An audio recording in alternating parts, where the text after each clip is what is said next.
பழம்பெரும் மொழியே, என் நாவுக்கும் நரத்துக்கும் பலம் தருகின்ற மொழியே, ஊடே உயிரோடு கலந்த உணர்வே, தேவே திகட்டாத முதலே, தரணி எங்கும் பவனி வரும் மொழிக்கெல்லாம் தாயே தமிழே நீ வாழி என்று சொல்லி என் தாய் தமிழை வாழ்த்தி வணங்கி என்னுடைய உரையை நான் தொடங்குகிறேன். எல்லா கைகளும்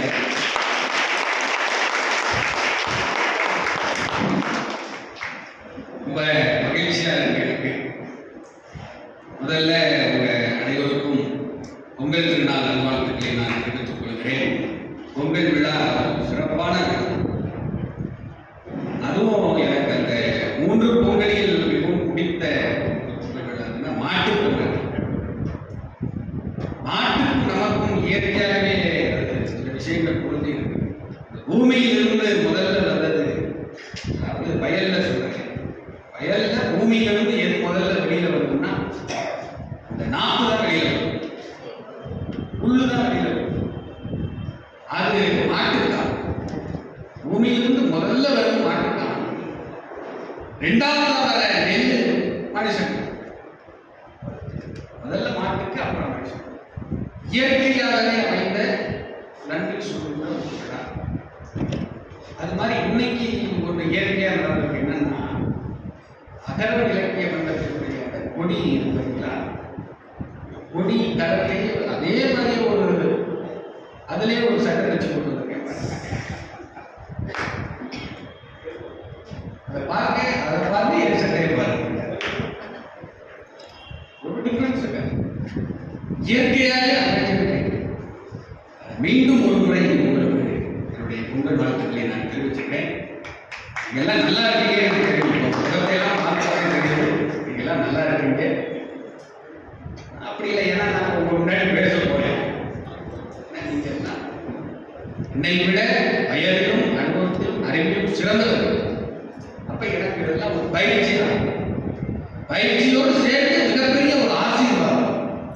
அதனால உங்கள் அனைவருக்கும் நான் சேர்ந்து ஒரு கைத்தட்டல் கொடுத்துருக்கேன். நன்றி தெரிவிச்சுக்கிறேன். தலைப்புக்குள்ள போறதுக்கு முன்னாடி கொஞ்சம் உங்க மைண்டெல்லாம் ஷார்ப்பா இருக்கிற விதமா சில விஷயங்கள் பேசிட்டு நான் தலைப்புக்குள்ள போயிருக்கேன். தமிழ் பேச்சு எங்களுக்கு நிகழ்ச்சி பார்க்குறீங்களா விஜய் டிவியில? நீங்க எல்லாம் தமிழை நேசிக்கிறவங்க, அதனால பார்த்துருக்கீங்க. இந்த நிகழ்ச்சி 1 வருடத்துக்கு திட்டமிட்டிருந்தாங்க, யாரும் பார்க்கல. 6 மாசத்தோட நிறுத்திட்டாங்க. ஏன்னா இப்பெல்லாம் டான்ஸ் பாட்டு அதுக்கெல்லாம் பேச்சுக்கு இல்லை. இருந்தாலும் அந்த 6 மாத காலம் அந்த நிகழ்ச்சி சிறப்பாக, ரொம்ப சிறப்பாக. அதுல என்னுடைய தொடக்கம் எப்படி இருந்துச்சுன்னா, தமிழ் பேச்சு எங்கள் மூச்சு என்பது ஒரு புரட்சிகரமான நிகழ்ச்சி. அது கருத்தாக பேசும். நெல்லைக்கு நினைக்காருதான் கடுமையான பேச்சு, ஏதாவது உரைகள் இருந்தால் கடுமையா சொல்லும்.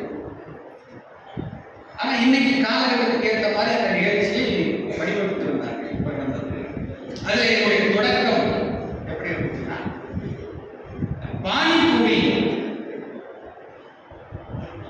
கேட்டா என்ன இதெல்லாம் ஒரு தலைப்பா அப்படின்னு இருந்தாலும் எனக்கு அதை கொடுத்தாங்க. பேசினாதான் அந்த போட்டியில என்னால தொடர முடியும். நீங்க அந்த பானிபூரி அந்த துரித உணவு நல்லதா கெட்டதா சொல்லணும். கெட்டது உணவை எடுத்து கேட்டா கூட சொல்லணும் அது கெட்டது, 100% கெட்டது. இருந்தாலும் என்ன பண்றது, எனக்கு ஒரு சோதனை. அடுத்த ரவுண்டுக்கு நான் போகணும். சாமானியன் எப்படி ரோட்டு கடையில் பானிபூரி சாப்பிடுறாங்க, எப்படி சுவைச்சு சாப்பிட்றாங்க, பேசினாங்க. கற்பனை பண்ணி பேசணும். உங்களை கொண்டு வரதுக்காக தான், அதெல்லாம் தலைப்புக்குள்ள கொண்டு வரதுக்காக தான். நீங்களும் அந்த கற்பனைக்குள்ள போயிருக்கீங்க. ஒருத்தர் எப்படி பானிபூரி சாப்பிடுறாங்க, பானிபூரியை எடுத்து அப்படி கட்டவர்களால் நசுக்கி அதுல பானிங்கிற ரசத்தை ஊற்றி அப்படியே சிந்தாம சிதறாம வாங்கிட்ட கொண்டு வந்து ஆணி போடும்போது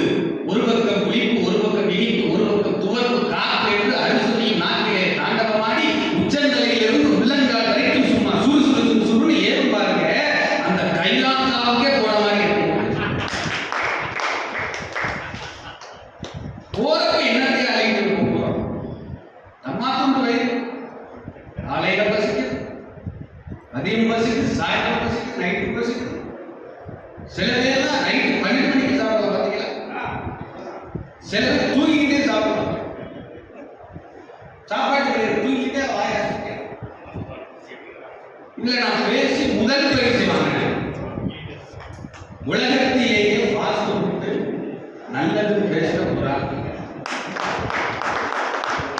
பொய் சொல்ல யூடியூப்ல நீங்க போட்டு பாருங்க, நான் ஒரு ஆள் தான். இப்படித்தான் என்னுடைய தொடக்கம் இருந்தது. அதுக்கப்புறம் அரசியல் இதெல்லாம் சாதாரண பார்வை பேசினேன். அதை நீங்க வீட்டுக்கு போய் கொண்டு பாருங்க, இங்க பேச முடியாது. ஏன்னா இவங்கெல்லாம் அமெரிக்கன். அதுல நடுவராக நாஞ்சி சொந்தத்தையா வந்திருந்தாங்க. அவர் ரசிச்சு நல்லா கொண்டாடி இருப்பாரு. அதை நீங்க வீட்டுக்கு போய் பாருங்க. அதுக்கப்புறம் காதல் கசந்ததையா அப்படின்னு நான் பேசியிருக்கேன். அதுல ஒரு டைலாக் பேசுறேன், அது மிகப்பெரிய வரவேற்பு கிடைச்சிச்சு. என்னன்னா, எங்க அம்மா திருமணமா தேடிட்டாங்க என்கிட்ட கேட்டா கொஞ்சம் கூட யோசிக்காம தேடிட்டாங்க சொல்லி. இது உங்களுக்கு புரியாது, இளைஞர்களுக்கு பார்த்தீங்கன்னா அதனால. அடுத்து பார்த்தீங்கன்னா சகுனின்னு ஒன்று பேசுறேன். அது அப்புறம் நம்ம தலைப்புக்குள்ள வந்து இலக்கியத்தில் வந்து இல்லையா. அதுக்கப்புறம் 5வது ஒரு பேசுறேன், எல்லாம் நன்மைக்கு. அந்த பேச்சை மட்டும் சொல்லிட்டு நம்ம தலைப்புக்குள்ள போயிருக்கோம். எல்லாரும் சேர்ந்து இப்படி 2 கையை வச்சுக்கிட்டு எல்லாம் நன்மைக்குன்னு சொல்லுங்க. எல்லாம் நன்மைக்கு. ரொம்ப நன்றி. அந்த 3 நிமிடம் பேசிய அந்த கவிதை என்ன நீங்க சொல்லுங்க, நான் பேசிடுறேன். எல்லாம் நன்மைக்கு, நடப்பது எல்லாம் நன்மைக்கு. ரமலான் வந்தது, ரகுமான் நண்பருக்கு ஒரு குறுஞ்செய்தி. பிரியாமல் ஒரு அணியாக இருப்போமா? பிரியாணியோடு வீட்டுக்கு வந்தார். எல்லாம் நன்மை. கிறிஸ்துமஸ் வந்தது, கிறிஸ்துராஜா நண்பனுக்கு ஒரு குறுஞ்செய்தி. கேட்குதா கேட்குதா, கேட்போர் வீட்டுக்கு வந்தார். எல்லாம் நன்மை. இப்ப தமிழ் பேச்சு எங்க போச்சுங்கிறது தமிழுக்காக நடத்தப்பட்ட ஒரு நிகழ்ச்சி. ஆங்கிலம் கலந்து பேசக்கூடாது. நடுவராக யாருக்காக பார்த்தீங்கன்னா பேராசிரியர் ஞானசம்பந்தம் ஐயா கூட கலகலப்பா இருப்பாங்க. பக்கத்துல பேராசிரியர் பரவீன் சுல்தான் அவங்களுக்கு பிடிக்காது, சுட்டா இருப்பாங்க. நான் பயந்துட்டேன். இதுல கேட்கு ஒரு வார்த்தையை ஆங்கில வார்த்தையை பயன்படுத்திட்டோமே, என்ன பண்றது? இருந்தாலும் அது நல்ல பாயிண்டா இருக்கு, அதை வச்ச ஆகணுமே. அந்த பாயிண்ட் வச்சேன், வச்சுட்டு அதுக்கு ஒரு மன்னிப்பு கேட்கிற மாதிரி அதை வச்சுட்டேன். கேட்கு என்பது ஆங்கிலமாச்சே, அதை இந்த மேடையில் சொன்னால் மதிப்பெண் போச்சே. மன்னித்துக் கொள்ளுங்கள் நடுவர்களே, மன்னிப்பு கேட்கும் இடத்தில் மன்னிப்பு கேட்டால் எல்லாம். அவர் சிரிக்க தவறென்று அறியாமல் தவறேதும் செய்தார். ஐயோ ஐயோ என்று பதட்டத்தில் பதறாதே, ஐயோ ஐயோ என்று சிரிப்பால் சிறது எல்லாம் நன்மை. வந்துருங்க கூட நம்ம தலைப்புக்கு போகிறோம். கொஞ்சம் மைண்டை நல்லா ஸ்டார்ப்பா வச்சுக்கோங்க. மைதீர்ந்த பேனா, மைதீர்ந்த பேனா தூக்கி எறிய மனமில்லை. சட்டை பைக்குள் வைத்து இலக்கிய கூட்டத்துக்குள் சென்றேன். இருந்து ரசிக்க இருக்க இல்லை. பேனாவை எடுத்தே வாயறையிலே வைத்தே எதையோ திருடியதை போல் அங்குமெங்கும் பார்த்தேன். பெரிய கவிஞராக இருப்பாரோ முதல் வரிசையில் முன்னிறுக்கை கொடுத்தார்கள். எல்லாம் நன்றி. பாத்தீங்களா, இதெல்லாம் எக்ஸ்பீரியன்ஸா, அதனாலதான் உங்களுக்கு சொல்லிருக்கு. நேற்று இதே ஒரு ஆர்டிகல்ல சொன்னேன். சில பேர்லாம் கூகுள்ல போட்டு பார்க்கறாங்க, என்ன அர்த்தம். இன்னும் கொஞ்சம் மைண்ட சார்பா வச்சுக்கோங்க. வாய் நிறைய கடலை மிட்டாய் வாங்கி சாப்பிட்டு வருகையில் சேற்றை அடித்தான் ஒருவன். திட்ட வாயிடத்தே தின்பண்டம் தடுத்தது.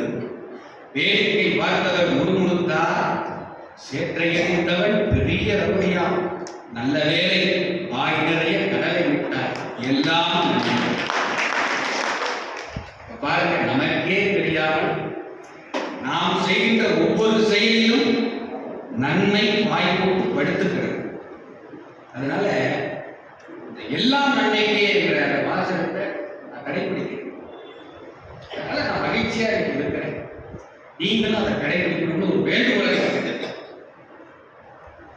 மாதிரி நான் நிறைய எழுதியிருக்கேன் எல்லாம் நம்பிக்கை. ஒரு 2 ஹிட் அடிச்சதை மட்டும் நான் சொல்லிட்டு தலைப்பு போயிருக்கேன். கோவிலுக்கு ஒரு நாள் போனேன்.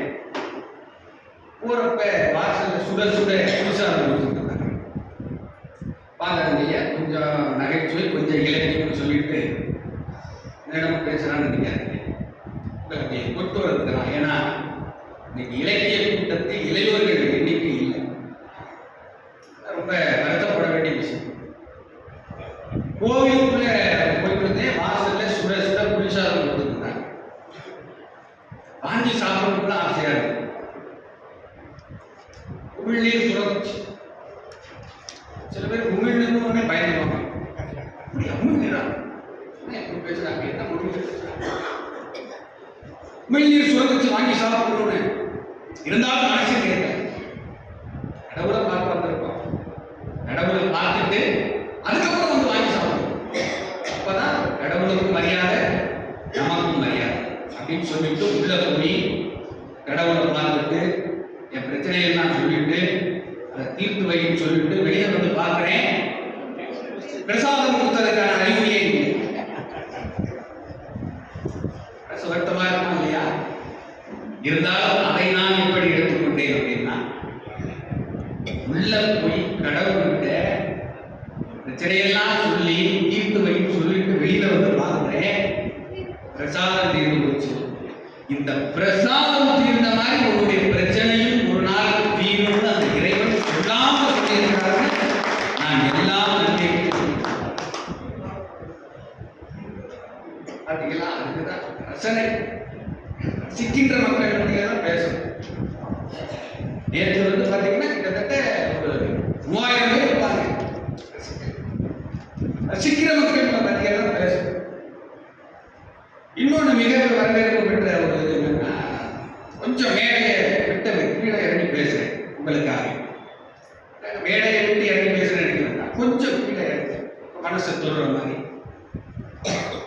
ரோட்ல போகும்போது மாட்டு சாதத்தை செருப்பால விரிச்சு உடனே என்ன பண்ணணும்? மாட்டு சாதத்துல கொஞ்சம் சோதனை குழாயில போட்டு எல்லாரும் கிளம்பி அதை ஆய்வு பண்ணி ₹1,00,000 செலவு பண்ணி எந்த மாடு போட்டுச்சுன்னு கண்டுபிடிச்சு அந்த மாட்டை நம்ம திட்டி இருந்தோம்னா என்ன ஆகும்? நம்ம நேரம் தான் வேஸ்ட் ஆகும். அதை எப்படி எடுத்துக்கணும்னா, பல நாள் கழுவாத செருப்பை சாணம் வாசம் அடிக்காத அளவிற்கு தேய்த்து தேய்த்து கழுவதற்கு ஒரு வாய்ப்பை கொடுத்த அந்த மாட்டுக்கு நன்றி சொல்லிவிட்டு எல்லாம் இப்ப நீங்க நிறைய செயல்பாடுகள் செய்யுங்க. நிறைய பேர் அதை விமர்சிப்பாங்க. அதுதான் வேலை பல பேர். அதுக்கு ஒண்ணு சொன்னேன் என்னன்னா, நமக்கு ஒரு கொள்கை பரப்பு செயலாளர் வைக்கணும்னா சாலை கொடுக்கணும், நிகழ்ச்சி கொடுக்கணும், அவருக்கு ஒரு சம்பளம் கொடுக்கணும். தேவையில்லை. நம்மிடம் சம்பளமே வாங்காமல் வேலை செய்யக்கூடிய கொள்கை பரப்பு செயலாளர் அவர்களுக்கு நம்ம நன்றி தான் சொல்லணும். இப்படி நிறைய எல்லாம் நம்பிக்கை அப்படின்னு நான் நிறைய எழுதியிருக்கேன். அதனால திரும்பவும் ஒரு தடவை சொல்றேன், எல்லாம் நன்மைக்கு. இந்த மனநிலையோடு வாழ்ந்தால் மகிழ்ச்சியாக வாழலாம். அதுக்கு நானே ஒரு சாட்சி. எல்லா வேலையும் சொல்லிட்டு இருக்கேன். எல்லாம் நன்மைக்கு. இப்ப தலைப்புக்குள்ள நம்ம போயிருக்கோம். அதுக்கு முன்னாடி சில நண்பர்களை எல்லாம் சொல்லிட்டு தலைமை ஆற்றிய ஸ்ரீமான் பழனிவேல் ஐயா அவர்களே, வரவேற்புரையாற்றிய ஆன்மீக தென்றல் ராமி ஐயா அவர்களே, ஐயாவோடு காலையில் நான் பேசுறேன். இவ்வளோ ஒரு நூலகம், இவ்வளோ விஷயங்கள் அவங்களுக்கு இருக்கு. ஆன்மீகத்தில் கர்நாடகாவில் போயிட்டார். கர்நாடகாவில் மேலக்கோட்டை பார்த்தீங்கன்னா நான் கூட தப்பா சொல்றேன். மேலக்கோட்டை ஐயா சொல்றேன், மேலக்கோட்டை அழைச்சிட்டு போயிட்டார். கர்நாடகாவில் அழைச்சிட்டு போயிட்டார் சிலர். அதே போல முன்னிலை வகித்த பாலாஜி அவர்களுக்கும் அறிவுரை உரையாற்றிய சுரேஷ்குமார் அவர்களுக்கும் விழா ஏற்பாடு மாதேஸ்வரன் கோபிநாத் ராஜா அவர்களுக்கும் நன்றி உரையாற்றிருக்கிற தாமோதரன் அவர்களுக்கும் அகலம் விளக்கிய தன்னுடைய நிர்வாக குழுவினர்கள், இவர்கள் நிறைய பேர் அதில் சொன்னவங்களும் இதில் இருக்காங்க. என்ன 2 தடவை சொல்லிட்டாங்கன்னு வச்சுக்காதீங்க, நமக்கு ஒரு தடவை சொல்லிட்டாங்க அப்படின்னு நினைச்சுக்காதீங்க. தலைவர் ஸ்ரீமான் பழனிவேல் ஐயா அவர்களே, துணைத் தலைவர் செல்வராஜ் ஐயா அவர்களே, இணைத் தலைவர் காந்தி அவர்களே, செயலாளர் செல்வராஜன் அவர்களே, துணை செயலாளர் சுரேஷ்குமார் அவர்களே, சிவபிரகாசம் அவர்களே, அன்புமணி அவர்களே, பொருளாளர் அன்புமணி அவர்களே, இணை பொருளாளர் மணிவண்ணன் அவர்களே, அவர் ஒரு புத்தகம் கொடுத்தார் மணிவண்ணன் ஐயா அவர்கள். அது ஒவ்வொரு பேச்சாளருக்கும் சொல்ல வேண்டிய புத்தகம். ஏன்னா அது எப்போ படிச்சு அதெல்லாம் எழுதுறது, ஒவ்வொருத்தருக்கும் என்ன சொல்லியிருக்காங்க அதான் அதெல்லாம் இன்னைக்கு வாங்கிட்டு போய் என்னை வாங்கி பேச்சாளர்கள் சொல்லுச்சா அதை பாயிண்டா பேசிட்டு ஒரு தியாகம் உணர்வு இருந்தால் தான் நான் செய்ய முடியும். நான் நிச்சயம் அதை படித்து முழுமையாக படித்து நான் சொல்கிறேன். ஆலோசகர் திராஜ் அவர்களே, முக்கியமாக என்னை இந்த நிகழ்ச்சிக்கு அழைத்த அன்புவேல் சார் அவருக்கு ஒரு பலத்தை கைத்தட்ட கொடுங்க. என்னுடைய நான் ஒருத்தர் தான் இருக்கேன், நான் கைத்தட்டினா அவ்வளோ சுத்தமாக அதில் நீங்கள் நல்ல கைத்தட்டீங்க. ஏன்னா அவர் ஒரு இளைஞருக்கு வாய்ப்பு கொடுக்கிறார். 30 வருஷம் வரப்போகுது, அடுத்த கட்டத்துக்கு இந்த மன்றத்தை இலக்கிய கூட்டணி இளையோர எண்ணிக்கை இல்லை. இலக்கியம் அடுத்த தலைமுறைக்கு போகல. அதுக்காக இளைஞர்களை நம்ம குறை சொல்லக்கூடாது. இன்னைக்கு காலத்துக்கு ஏற்ற மாதிரி அவங்க இருக்காங்க. அவங்க இலக்கியம் வேண்டாம்னு சொல்லல, அவங்க இலக்கியத்தை வெறுத்துட்டாங்க. உங்க நேரம் 1 மணி நேரம் அவங்களுக்கு புரியாத மாதிரி இலக்கியத்தை பேசுறதுனால ஒரு வெறுப்பு உணர்வு வந்துவிட்டது. அதையெல்லாம் சரி செய்ய வேண்டும் அப்படிங்கிறதுக்காக தான் இந்த ஒரு தலைப்பை நான் கொடுத்தேன். கொஞ்சம் இலக்கியம், கொஞ்சம் நகைச்சுவை. நகைச்சுவை எதுக்கு தேவை, இலக்கியம் எதுக்கு? முதல்ல நகைச்சுவை. நம்முடைய காந்தி அவர்கள் பேசும்போது பார்த்தாலே சுச்சிட்டு நான் ஒரு நகைச்சுவை பேச்சாளர் தான், நான் சிரிக்கவே மாட்டேன். ஆனால் நீங்க சிரிச்சுக்கிட்டே பக்கத்தில் உள்ள ஐயாவா உண்மையா வெண்மையா சாப்பிட்டா இந்த நகைச்சுவை உணர்வு உங்க மனதில் 2 மனதில் கோபம் இல்லை, வன்மம் இல்லை, ஆத்திரம் இல்லை, மனசு லேசா. நகைச்சுவை ஒரு மனிதனுக்கு தேவை. அதை எப்படி கொண்டு வர முடியும்? சிரிப்பா கொண்டு வர. நான் ஒரு கண்டுபிடிச்சேன், துன்பத்திற்கான மருந்து எங்கு கிடைக்கும் அப்படின்னு கண்டுபிடிச்சேன். இந்த நிகழ்ச்சி முடிச்சுட்டு நீங்க நேரா வீட்டுக்கு போய் உங்க வீட்டு பக்கத்தில் இருக்கிற மெடிக்கல் ஷாப்புக்கு போய் ஜுரம்னு சொல்லுங்க, அதை கொடுப்பான். இருமல்னு சொல்லுங்க, சிறப்பு கொடுப்பான். என்ன வியாதி இருக்கோ சொல்லுங்க, எல்லாத்தையும் பார்த்து 2 நாள் துன்பமா இருக்குன்னு சொல்லுங்க. பார்த்து என்ன சொல்லுங்க, ஒரு மாதிரி சிரிப்பான் இல்லையா? ஏதாவது கும்பகோணத்துல இருந்து 5 சட்டை போட்டு ஒரு பையன் வந்தான். மெடிக்கல் ஷாப்ல போய் துன்பத்திற்கான மருந்து கேட்க சொன்னா, நம்மளும் போய் கேட்டான். அவன் நம்மளை பார்த்து ஒரு மாதிரி சிரிக்கிறானே அப்படின்னு வருத்தமே படாது. அவன் சிரிச்சா பார்த்தீங்களா சிரிப்பு, அந்த சிரிப்பு தான் துன்பத்திற்கான ஆகச்சிறந்த மருந்து. அவன் கொடுக்கின்ற மருந்துக்கு காசு உண்டு, அவன் சிரித்த சிரிப்புக்கு காசு இல்லை. அதை இலவசமாக நீங்கள் துன்பப்பட்டு கோவிலுக்கு போறான். ஏன்னா துன்பத்தை தன் புலப்பல்களை இறைவனுக்கு மட்டும் தான் சொல்லுவாங்க, யாரும் சொல்லுவாங்க. சில பேர் வீடுகளில் பார்த்தீங்கன்னா நாய் பூனை வந்து அதுக்கு சொல்லிட்டு இருப்பாங்க. ஏன்னா அது திரும்ப ஒன்று பேசாது. ஆனா மனிதர்கிட்ட சொன்னா என்ன பண்ணுவாங்க, அவங்க ஏதாவது சொல்லுவாங்க, பின்னாடி ஒரு மாதிரி பேசுவாங்க. இறைவனுக்கு மட்டும்தான் சொல்லுவாங்க. இறைவன் அதற்கு என்ன தீர்வு கொடுக்கிறார்? நான் இருக்கிறேன் அப்படின்னு கையை வச்சுட்டு ஒரு சிரித்த முகத்தோடு இருக்கார். அந்த சிரிப்பை விட்டு அச்சனை கூடை தேங்காய் வாழைப்பழம் விபூதி இதோடு சேர்த்து விலை கொடுத்து வாங்கி இதோடு சேர்த்து அந்த இறைவனுடைய விலை மதிப்பற்ற புன்னகையை நீங்க விட்டு அதான் நான் சொல்லல, வள்ளுவர் சொல்லி இடும்பைக்கு இடும்பை படுப்ப துன்பத்திற்கு துன்பம் கொடுக்கும். எப்படி ஐயா துன்பத்திற்கு துன்பம் கொடுக்க முடியும்? நல்லவர் பிரில்லியன். கேள்வி கேட்பதற்கு உண்டாக பதிலை வச்சுட்டார். இடுக்கண் வருங்கான் நகுக, துன்பம் வரும் வேலை சிரிக்க. ஆக இப்படிப்பட்ட சிரிப்பை நகைச்சுவையாக நம்மளால் கொண்டு வர முடியும். அதன் மூலமாக கொஞ்சம் கொஞ்சமாக இளைஞர்களுக்கு இலக்கியத்தை கொண்டு சேர்க்க முடியும். இப்ப இலக்கியம் எதற்கு தேவை? ஏற்கனவே நம்முடைய முன்னோர்கள் வாழ்ந்து அனுபவித்து அவர்கள் வாழ்வியல் முறைகளை அறிவுரைகளை எல்லாம் சொல்லிட்டு போயிட்டாங்க.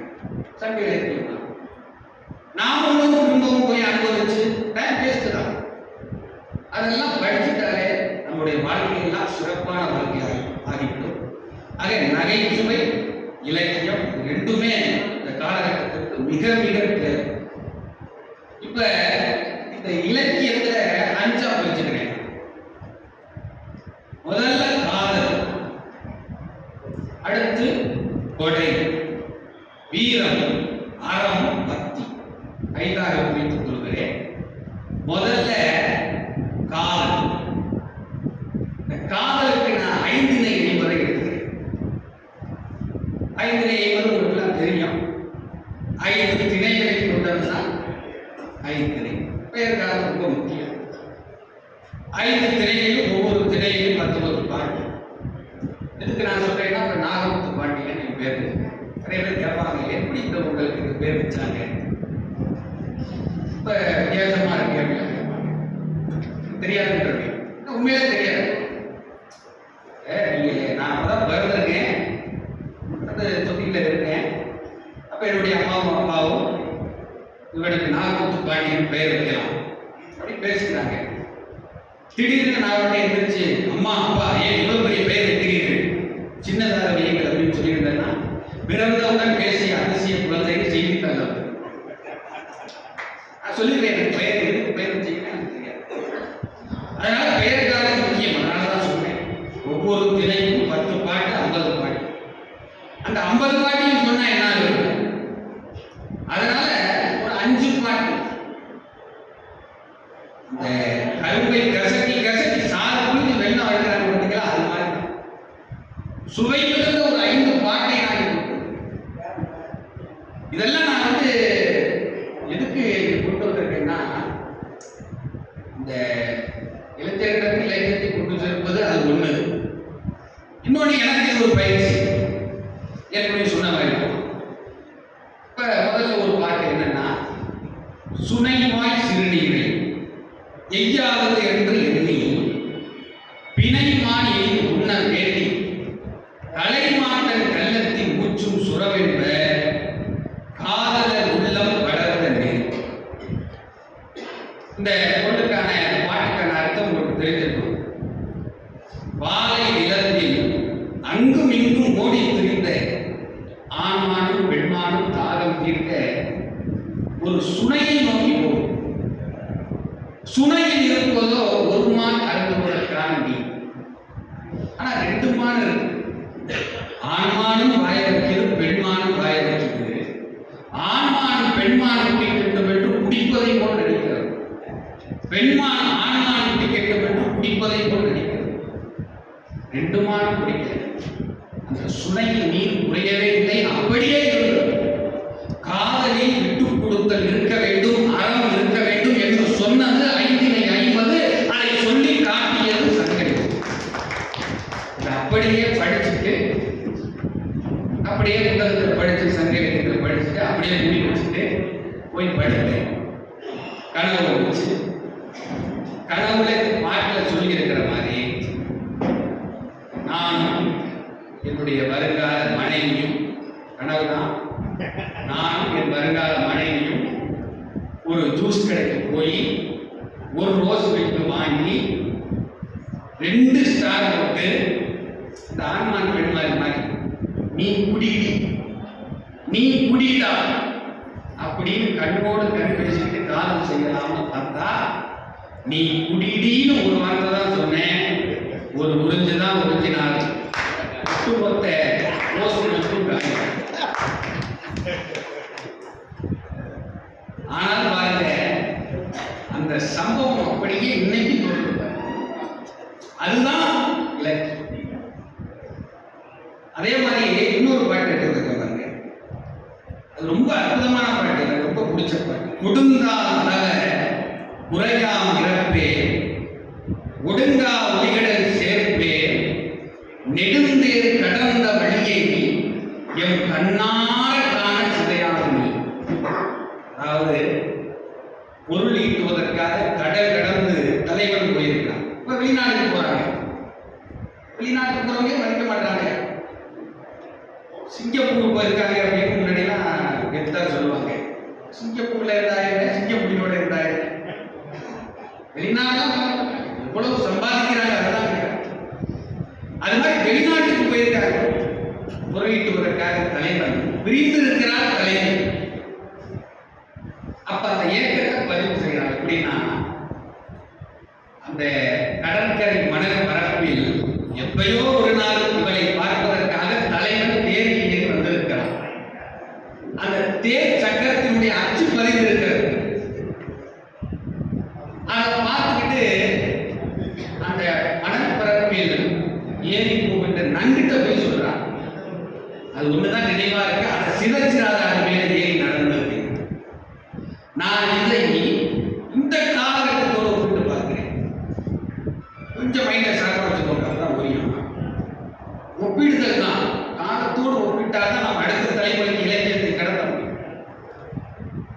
சந்திராயன் நிலவுல தரையிறங்கிச்சு பார்த்தீங்களா, அதுல அந்த விக்ரம் லேண்டர்ல இருந்து ரோவர் இறங்கி போடுச்சு பார்த்தீங்களா, அந்த ரோவரின் சக்கரத்தில் இந்திய நாட்டினுடைய அந்த அசோக சக்கரம் பதியப்பட்டிருந்தது. அது போறப்ப அந்த மணல்ல இன்னும் இருக்கு. அந்த நிலவுடைய மணற்பரப்பில் இந்தியாவுடைய அசோக சக்கரம் பதியப்பட்டிருக்கிறது. அப்ப நான் என்ன சொல்றேன், இந்த நேரத்துல வானத்துல ஏலியன் ஒன்று இருக்குன்னு சொல்றாங்க. அது இருக்கோ இல்லையோ, ஒருவேளை இருந்தால் எங்கள் அந்த பாரத திருநாட்டினுடைய அசோக சக்கரத்தினுடைய அந்த மணல் பரப்பில் பதிந்திருக்கிறது அச்சை சிதைச்சிடாத அப்படின்னு ஒரு இளைஞனுக்கு அவர்கள் எப்படியெல்லாம் சொல்லியிருக்காங்க. நம்ம நாட்டில் இதெல்லாம் கவனிக்க மாட்டோம். ஒரு 200 ரூபாய் செருப்பு முடிச்சு இங்க ராஜகோபுரத்துக்கு போய் முன்னாடி இருந்துகிட்டு பார்த்தீங்கன்னா இவ்வளோ அற்புதமான திட்டங்கள்லாம் உங்களுக்கு கிடைக்கும். உலக வங்கி இந்தியா இருக்கக்கூடிய கடனை கூட பிரச்சனை இல்லை.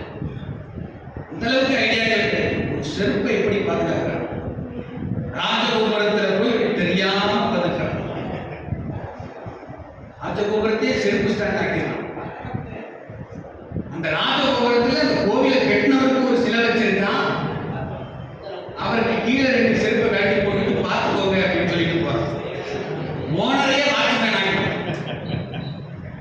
எங்க ஊர்ல ஒரு கோபுரத்துக்கு முன்னாடி ஆத்து மண்ணை குடிச்சு வச்சிருந்தாங்க. அதுல குழி தோண்டி 2 செருப்பையும் வச்சுட்டு மூடிட்டு உள்ள போய் சாமி கும்பிட்டு வெளியில வந்தாரு. ஆத்து மண்ணிங்களா செருப்பிங்களா எல்லாத்தையும் அழிக்கிட்டாங்க. சில பேர் செருப்பு திருடனுடைய திக்குமுக்கார வைக்கணும்னு மாஸ்டர் பிளான் போட்டு வலது பக்கம் ஒரு செருப்பு இடது பக்கம் ஒரு செருப்பு போட்டு உள்ள போய் சாமி கும்பிட்டு வெளியில வந்து இவன் பார்ப்பான், இவன் திக்குமுக்காட்டிருப்பான். சில பேர் கோவிலுக்கு செருப்பு போடாம வருவாங்க, வீட்டுக்கு போகும்போது போட்டு போவாங்க. அது ஒரு வீக்கேஸ் அப்பேடியா. சில பேர் கோவிலுக்கு தனி செருப்பு வச்சிருப்பாங்க, இத்து போய் தெரிஞ்சு போய் போட்ட விழுந்து அதை பார்க்குற செருப்பு நம்ம செருப்பு தேவலாம போயிடும். அவனுக்கு செருப்பை மாற்ற மாட்டான். சில பேர் இருக்கிறதே ரயிலே கோவிலுக்கு செருப்பே போட்டு வர மாட்டான். நீ போட்டு வந்தாதான் திருடு அப்படி நடந்து உள்ள போய் சாமியை கும்பிட்டு வெளியில வந்து நம்ம செருப்பு இருக்குடா அப்பாடா அப்படின்னு நினைக்கிற போது அந்த அப்பாடாங்கிற வார்த்தையில தான் அந்த சிவபெருமானே நினைக்கிறேன். செருப்புக்கு இவ்வளவு ஒரு முக்கியத்துவம் கொடுக்கும், இவ்வளவு யோசனை அதை இந்த இலக்கியத்திற்கு கொடுத்தால் என்ன அப்படின்னு ஒரு வேண்டுகோள். 3வது ஒரு பாட்டு, தேரோன் மலைமறைந்த செங்கற்குள் புன்மாலை. அந்த மாலை நேரத்தில் கதிரவன் மறைகிறார். எப்படி மறைகிறான் நீங்க கற்பனை பண்ணி பார்க்கணும். 7 குதிரைகளை கதிரவன் கூட்டி வருவாங்க. அது மாதிரி இருக்கும். இந்த பக்கம் அப்படி எழும்போதும் அப்படி இருக்குமா, மறையும் போதும் அப்படி இருக்கும். அந்த மாலை நேரத்தில் ஆனப்பின் ஆயன் உபந்து ஊதும் சீர்சால் சிறுகுழல் ஓசை செறியொலி வேறுகொண்டு எரிவது போடும். மாலை நேரத்தில் ஆடு மாடுகளை மேய்க்கக்கூடிய இந்த மேய்ப்பவர்கள் புல்லாங்குழல் கூறுகிறார்கள் இல்லையா, அந்த இனிமையான ஓசை தலைவனை புரிந்திருக்கிற தலைவிக்கு நெஞ்சில் வேலை கொண்டு இருந்தது கொடுக்கிறார். இனிமையான புல்லாங்குழல் ஓசை மனதிலே வேறு பாய்ச்சுகிற போது அந்த புல்லாங்குழல் ஓசையை பற்றி சொல்லணும். அன்னைக்கு திருப்பணந்தால் ஆசிரியர் அங்க தமிழ் தாத்தா ஊழியர்சா ஒரு முறை குமரகுருபுரர் பூஜைக்கு கலந்துருக்கார். அப்ப அதெல்லாம் விழாவெல்லாம் முடிச்சுட்டு மடத்தில் இருக்கிற அந்த மாட்டு கோசாலைக்கு போய் அதெல்லாம் பார்வையிட்டு இருக்கார். அப்ப அந்த ஆடு மாடுகளை எல்லாம் பராமரிக்க பேசிட்டு இருக்கார். அவங்க எல்லாம் விளக்கம் கொடுக்குறாங்க எப்படி பராமரிப்பது அப்படின்னு. அப்ப அந்த ஆடு மாடு பராமரிப்பவர் சொல்றாரு, நாங்க ஆடுகளை மேய்ச்சலுக்கு காட்டிற்கு அழைத்து செல்லும் போது ஒரு பெரிய மரத்தில் ஏறி ஒரு கிளையை பாதியாக வெட்டி முடித்து கீழே சாய்ப்போம். அவைகளை அது உண்ணும். கொஞ்ச நாட்கள் கழித்து பாதி முடித்து தள்ளியதா அந்த மரத்திற்கும் கிளைக்கும் பாதி உயிர் இருக்கும். இவைகள் சாப்பிட்ட மாதிரி ஆயிடுச்சு. கொஞ்ச நாள் கழிச்சு அந்த கிளை குளிர்விட்ட மாதிரி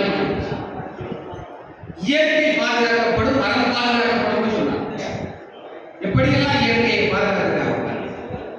அப்படிப்பட்ட இந்த ஆடு மாடு மேய்ப்பவர்கள் ஊடுகின்ற புல்லாங்குழல் ஓசை உங்களுக்கு வேலை பாய்ச்சல் பொருள் எவ்வளவு வேதனைப்பட்டிருப்பா. நீங்க பொன்னியின் செல்வன் படம் பார்த்தீங்களா?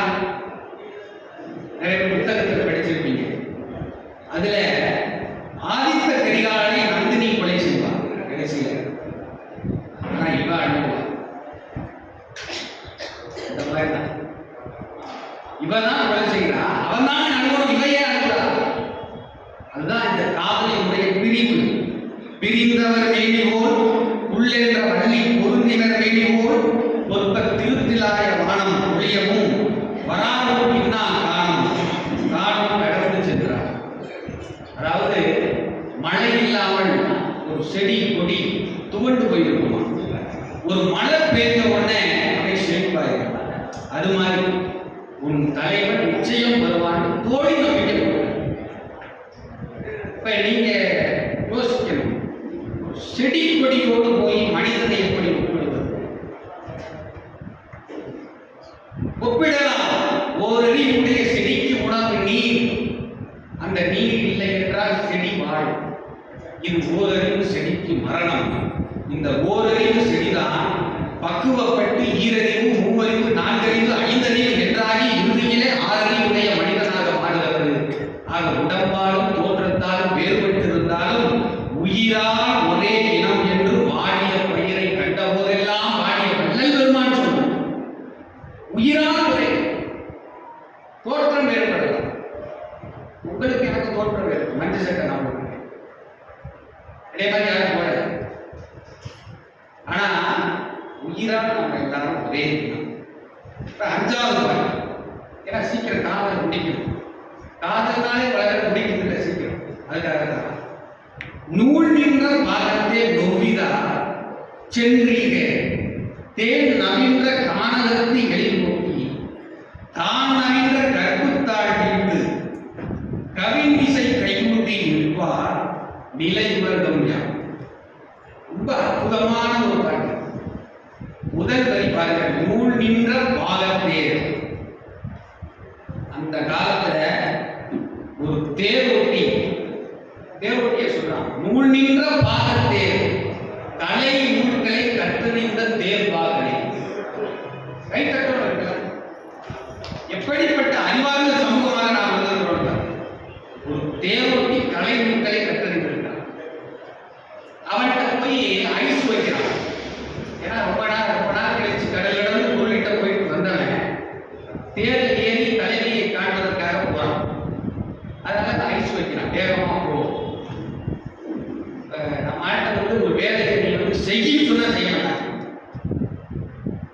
மட்டும்தான் இந்த வேலையை செய்ய முடியும், அதனால தான் உங்களுக்கு கொடுக்குறேன், நீங்க சொல்லுங்க உடனே செய்யுங்க. என்னைய ஒரு நண்பர் வந்து கிராமத்துக்கு கூப்பிட்டாரு பட்டிமன்றம் வரலங்கையா அப்படின்னு சொல்லி. ஏன்னா நம்ம கிராமத்தில் போனோம்னா அது வேற மாதிரி பேசணும், உருண்டு மிரண்டு பேசணும், அப்பதான் கேட்பாங்க. நான் வரலங்கையா அப்படின்னு. அப்புறம் ஒரு மணி நேரம் ஃபோன் பண்ண, ஒரு மணி நேரம் கழிச்சு ஃபோன் பண்ணாரு. இது மாதிரி இந்த கிராமத்துல உள்ள எல்லாரும் உங்களுடைய ரசிகர்கள், நீ வந்தே ஆகணுங்கிறாங்க. உடனே பேக் வந்து நான் அங்க போனதுக்கு அவர் சொல்றாரு, சும்மா சொன்னேன், ஐஸ் வைக்கிறது நூல் நின்ற பாகத்தை நொவ்விதா சென்றீக தேனவின்ற கானகத்தை எதிர்நோக்கி. அதாவது அந்த கடல் கடந்து சென்றிருக்கிற அந்த தலைவன் அந்த காட்டை தாண்டி உன்னை பார்த்து நிச்சயம் வருவான். அப்ப பாருங்க, காதலி ஒரு அறம் இருந்தது, போனவன் திரும்பி வந்துட்டாங்க, அறம் இருந்தது.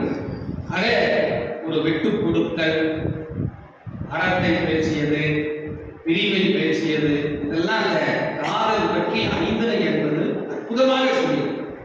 அது ஒரு 5 பாடத்தை இங்கே வச்சதுல நான் ரொம்ப மகிழ்ச்சி அடைகிறேன். இன்னைக்கு காதல் எப்படி இருக்கு? ஒருத்தனே காதல் பண்றானா கண்ணன் வந்து கண்டுபிடிச்சிடலாம், ஆனா இன்னைக்கு கண்டுபிடிக்க முடியாது. ஒருத்தன் பல காதல் பண்றான், இங்க ஒரு பெண் வைக்கிறான், அங்க ஒரு பெண் வைக்கிறான். இன்னைக்கு உள்ள காதல் என்பது ஒரு மலர் பூத்து வாழ்வதை போல ஒரு நாள் காதலாக இருக்கு. சேலத்தில் அப்படி இருக்க மாட்டீங்க, ஏன்னா நல்ல மக்கள் வாழ்கின்ற பூமி பார்த்தாலே தெரியும். சென்னை, பெங்களூர், கோயம்புத்தூர் போன்ற பெருநகரங்களில் சொல்றேன், ஒரு நாள் தான் காதல். நீங்க எல்லாம் முதியவர்கள் தான். எங்க பாட்டிக்கும் தாத்தாவுக்கும் ஒரு நாள் சண்டை வந்துருச்சு. எங்க தாத்தா சாப்பிடாம போய் படுத்துட்டார், தூக்கிட்டாரு. இப்ப நடுராத்திரியில தாத்தாவுக்கு பசிக்குது. பாட்டியோடைய சண்டை, வைராக்கியம் பேசக்கூடாது தெரியாம அடுப்படைக்கு போய் பார்த்தாரு. பாட்டி ஹாட் பாக்ஸ்ல 2 தோசை சுட்டு வச்சிருக்கு. ஏன்னா தாத்தா ஹாட்ல இருக்காரு, ஹாட் பாக்ஸ் வச்சு. முதியோர் காதல் எப்படி இருப்பார்? இதெல்லாம் என்ன சொன்னாங்க? தாத்தா பாட்டி என்ன சொல்லுவாரு? உனக்கு முன்னாடியே நான் உலகத்துக்கு போயிருந்தேன்னு சொன்னாரு. ஏன்னா உனக்கு நீ யாரும் பார்த்துக்க முடியாது, சொல்லிக்க சொல்ல முடியும். அதான் இன்னைக்கு அப்படி சொல்ல முடியுமா? நீ உன் வேலையை பார்த்து, நான் என் வேலையை பார்க்கிறேன், தனி விவாதம். ஆக இன்றைய சமூகத்திற்கு இந்த 550 காட்டிய தகவல்கள் நிகழ்வுகள் அதையெல்லாம் படிக்க. பாரதிதாசன் கூட குடும்ப விளக்கில ஒரு அற்புதமான வரியை சொல்லி, புது மலர் அல்ல காய்ந்த புக்கட்டே அவள் உடம்பு, சதிராடும் நடையார் அல்ல தள்ளாடி விடும் ஊதாட்டி, மதியல்ல முகம் அவளுக்கு வரல்கள் குழிகள் கண்கள், எது எனக்கு இன்பம் நல்கும்? வயசானதான், எது எனக்கு இன்பம்? அவள் இருக்கின்றாள், அது ஒன்று போதும். அது இன்னைக்கு இல்லை. அதனால 5 என்பதை எல்லாம் அவர்கள் படிக்க வேண்டும். அப்போதுதான் இன்னைக்குள்ள காதலை நாம் அறத்தோடு விட்டு கொடுத்ததோடு ஒரு நல்ல முறையிலே நம்ம கொண்டு வரும். இப்படியே காதலையே பேசிக்கிட்டே எப்ப அடுத்தது போக நீங்க நினைக்கிறீங்க? போயாச்சு. கொடை கொடை நிறைய பேர் இன்னைக்கு கொடை வாங்க கூட காசு இல்லாம அவங்களுக்கு விட்டுருவோம். ஏன்னா அவங்க போய் நீங்க கொடை பண்ணு உதவி சொல்ல முடியாது. இப்போ நீங்க எல்லாம் நிறைய உதவி பண்றீங்க, இந்த மாதிரி சங்கங்கள் வச்சு நிறைய பேருக்கு படிக்க வைக்கிறீங்க, நிறைய தமிழை வளர்க்கறதுக்கான செயல்பாடுகளை எல்லாம் செய்யறீங்க, உங்க இளைஞர்களுக்கு பேச வைக்கிறீங்க. இந்த உதவி பண்றது ஒரு பிரச்சனை இருக்கு. உதவி பண்ணாலும் பிரச்சனை, பண்ணலைனாலும் பிரச்சனை. ஒரு நாள் கோவிலில் சாமி கும்பிட்டு வெளியே வந்தேன். நான் அடிக்கடி கோவிலுக்கு போவேன், அதனால ஒரு சம்பவங்கள் எனக்கு கிடைக்குது. ஒரு நாள் கோவிலுக்கு சாமி கும்பிட்டு வெளியில வந்தேன். ஒரு பிச்சைக்காரர் 1 ரூபா கொடுன்னு கேட்டார். நான் என்ன பண்ணேன், பாக்கெட்டுக்குள்ள கையை விட்டு 1 ரூபாய் ஏன் இப்படி செஞ்சேன்னா வச்சு எடுத்து ஏன் செஞ்சேன் தோணும். ஏன் இப்படி செய்யறாங்க, இப்படி போட்டுக்கலாமே, இப்படி வச்சு ஏன் எடுத்துக்க சொல்றாரு. இப்படி போட்டா பிச்சை, இப்படி வச்சு அவரை எடுத்துக்கிட்டா தானம். பிச்சைக்கும் தானத்துக்கும் வித்தியாசம் இருக்கு. நீங்க ஒரு தட்டுல ஒரே ஒரு வச்சு கொடுக்குறீங்கன்னு வச்சுக்கோங்க, கொடுப்பவர் கை கீழே இருக்கணும், எடுப்பவர் கை மேல இருக்கணும். நீங்க தட்டுல வச்சு அவங்கதான் எடுத்து, அது மாதிரிதான் நீங்க வச்சு ₹1 வச்சு நீங்க எடுத்துக்கோங்க. யாரு ஓடுறது ₹1 எவ்வளவு வேணும்னு நீங்க கேட்பீங்க, வச்சு எடுத்துக்கோங்க. அவர் என்ன பண்ணாரு, அவர் பங்குக்கு அப்படியே கொஞ்சம் நெல்லுங்க தம்பி அப்படின்னு சொல்லிட்டு பாக்கெட்டுக்குள்ள இவர் கையை விட்டு ₹10, ₹20, ₹50, ₹100, ₹2000 எடுத்தாரு. ₹2000 க்ளோஸ் பண்ணிட்டாங்க. தான் இருந்தாரு. பாத்தீங்களா தம்பி, என்கிட்ட எவ்வளவு பணம் இருக்கு பாத்தீங்களா, இருந்தாலும் ₹1 போகுது தம்பி. கிளாஸ் எடுத்துட்டு இருந்தாரு. இடையில ஒருத்தர் கிராஸ் பண்ணி போனார். என் கையை பார்த்தாலும் ₹1, பிச்சைக்கார கையை பார்த்தாலும் வெறும் பணம். அந்த நேரம் பார்த்து இந்த மாதிரி பலவரெல்லாம் போடல, அயன் பண்ணாம ஒரு கசங்கன சட்டையை போட்டு போயிட்டேன். நான் தான் பிச்சைக்காரன் நினைச்சு என் கையில ₹1 போட்டேன். ஆளே மாத்திட்டேன். கன நேரத்தில் வாழ்க்கை மாறிப்பாரு. செஞ்சாலும் பிரச்சனை, செய்யலாம். இன்னொரு நாள் பஸ்ல ஒரு நாள் உட்காந்துருந்தேன். ஒரு பிச்சைக்காரர் இருந்தார், அதே பிச்சைக்காரர் வாயை கொடுத்தேன். புத்தகம் கொடுத்தாரு, ஏதாவது உணவுனாரு. பாக்கெட்டை பார்த்தேன், ₹100 இருந்துச்சு. இருந்தாலும் போடணும்னு ஒரு மனசு. ₹100 எடுத்துட்டாங்கய்யா, ₹100 தான் என்கிட்ட இருக்கு, உங்களுக்கு போடணும்னு ஒரு மனசு. இதுல ₹10 எடுத்து மீதி ₹90 என்கிட்ட கொடுத்துருங்க. உலகத்திலேயே பிச்சைக்காரன் சில்லற மாத்திரம் முதலாவது. நல்ல மனசு, நல்ல மனசு. சோதனையை பார்க்க இதை கேட்டு அவர் சொன்னார் பஸ்ஸில் சத்தமா, ஏண்டா ₹90 இருந்தா நான் ஏண்டா அவங்க பிச்சை எடுக்க வரேன். டிக்கெட் கொடுக்குறவரு இதை பார்த்துட்டு 2 பேரும் பிச்சைக்காரனா இருப்பாங்க. நீங்க 2 பேரும் பிச்சை எடுத்த காசு பிரிச்சுக்கிட்டு ஏதோ பிரச்சனை பண்ணிக்கிட்டேன். 2 பேரும் இறக்கி விட்டாரு இல்லையா. அப்படி இறங்கி அப்படி போய் முன்னாடி போய் பார்க்குறேன். பஸ் முன்னாடி போய் எங்க ஊருக்கு போகிற பஸ் இல்லை, வேற பஸ்ல போய் உட்காந்து எல்லாம் நன்மைக்கு தான். ஒரு தடவை சொல்லிடுங்க எல்லாம் நன்மைக்கு. ஒரே ரத்தத்தில் சொல்லிட்டு இருக்காரு. நீங்க கேட்க உதவி செஞ்சாலும் பிரச்சனை, செய்யனாலும் பிரச்சனை. இருந்தாலும் இதை தாண்டி நிறைய பேர் நீங்க நற்செயல்களை இந்த பூமியில செஞ்சுட்டு இருக்காங்க. இந்த விஜய் டிவியில கூட பாலான அவர் எவ்வளவு உதவி செய்கிறார். அவர் யாருக்கும் ஒரு வீடு கட்டி கொடுத்துருக்காரு, அதை போட்டிருக்காங்க செல்லுல. அதில் கமெண்ட்ல போய் பார்த்தீங்கன்னா ஒருத்தன் போட்டிருக்காங்க, இப்படியே நீ உதவி செஞ்சுட்டே இருந்தீங்கன்னா நாளைக்கு இன்னொருத்தன் உதவி செய்யற மாதிரி ஆயிடும். ஆனா இதையெல்லாம் அவங்க கண்டுக்காம உங்களை மாதிரி இதெல்லாம் இந்த மாதிரி பணி செய்யறதுலாம் பெரிய விஷயம். தமிழுக்கு நீங்க செய்கிற கொடைதான். இதை தாண்டி இந்த விமர்சனங்கள் எல்லாம் தாண்டி இன்னைக்கு நிறைய பேர் நற்செயல்களை செஞ்சுட்டு இருக்காங்க. அந்த நற்செயல்களை நீங்க எப்படி எடுத்துக்கணும், அடுத்த ஜென்மத்திற்கு நீங்கள் சேர்த்து புண்ணியம் எடுத்துக்கணும். இந்த ஜென்மத்தையும் நம்ம நல்லா இருக்கிறது அப்படின்னு எடுத்துக்கணும். அதுக்கு ஒரு புறநானூற்றிலிருந்து ஒரு 2 வாக்கு, இம்மை செய்தது மறுமைக்கு ஆம் என்னும் அறவிலை வணிகனாய் அல்ல.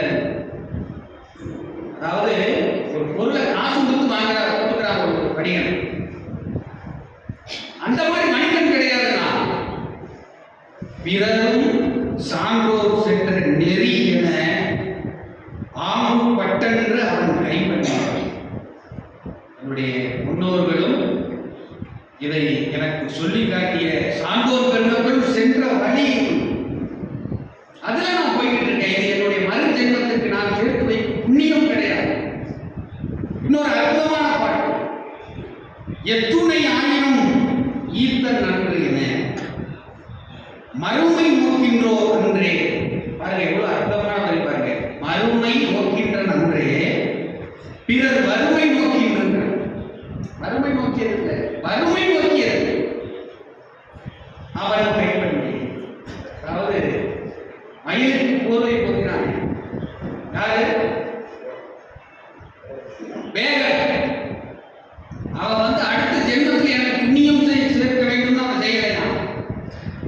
அளவில்லாமல் கொடுத்தானே, அவனை கேட்டீங்கன்னா எல்லாத்தையும் கொடுத்துருவான். வறுமையில் இருக்கிறான் அப்படின்னு நினைச்சு கொடுத்தான். ஒரு 2 பேர் எடுத்து போயிட்டாங்க, ரொம்ப இலக்கியம் பேசினாங்க.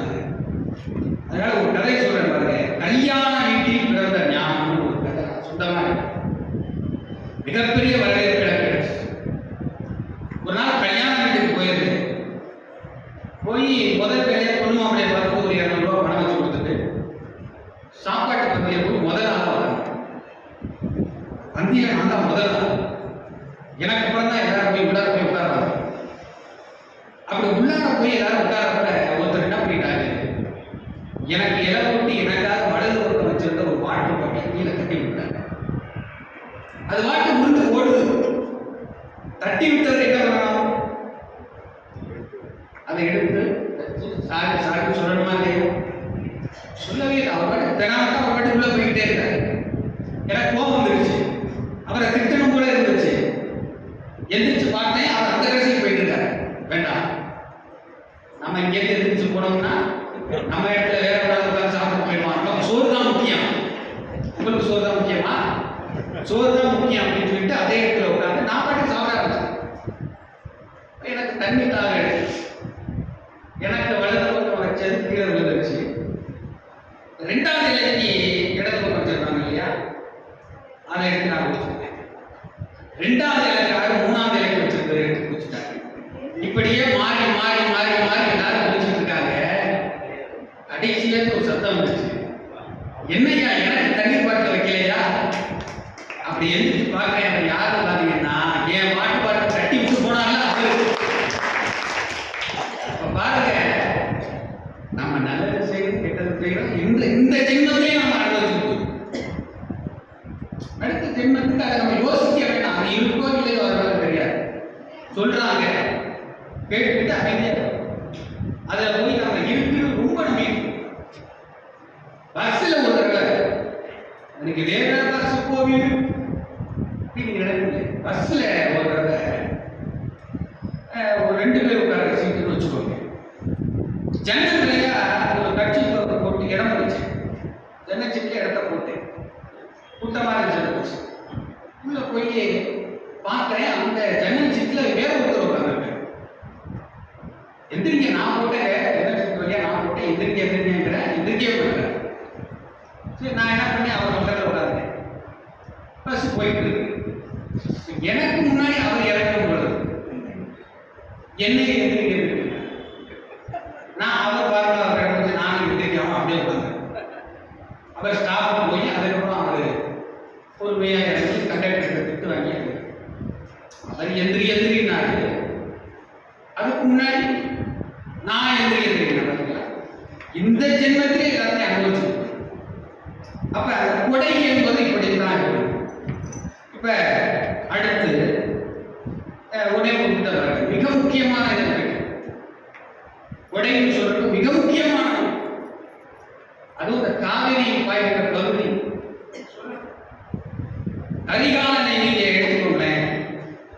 அதை என்ன பண்றான், சிம்மாசனத்தில் நீர்முடி கிரீடம், முத்துமாலை, பவளமாலை, ரத்தின மாலை, அந்த பேரல்ல பதக்கங்கள், எடை உயர்ந்த பட்டாளி, ஒரு பக்கம் மாடு சிங்கம் மாதிரி அதை அரியணையிலே உட்கார்ந்துட்டு தலைமுடியை இப்படி கோரி விட்டு அப்படி கர்ஜிக்கிறான். வெற்றியில் அந்த கணிப்பில் அப்படி பெருமூச்சு விட்டு அப்படி சுவாசிக்கிறான். சுவாசிக்கிறது ஒரு சிங்கம் கர்ஜனை செய்கிற மாதிரி இருக்கான். இதெல்லாம் நீ போய் பார்த்தியாக நீங்க கேட்கக்கூடாது. உணர்வை கிடக்கிறது தான். எல்லா பக்கமும் அவன் கண் பார்த்த திசையெல்லாம் வெற்றி. அந்த வெற்றி கழிப்பிலே ஆழ்ந்து யோசிக்கிறான். என்ன யோசிச்சான் தெரியுமா? போரினால் பெற்ற வெற்றி என்பது நிலையான வெற்றி அல்ல. இந்த மக்களை துன்பத்திலிருந்து காப்பதுதான் நிலையான வெற்றி என்று கணித்த கல்லணையில் அணை கட்டினான். கரிகாலன் இல்லை, கல்லணை இருக்கிறது. அந்த கரிகாலன் என்ன அடுத்த ஜென்மத்தில் நம்ம பிறப்போம், அதுக்கு இந்த புண்ணியம் வந்து சேரும் நினைச்சாச்சுன்னா தான் வாழ்கின்ற சமகாலத்திலே அந்த மக்களுக்கு எதையாவது நாம் செஞ்சுட்டு போகணும். கைத்தட்டு பெரிய சாதனை நாம பெருமைப்பட வேண்டும்.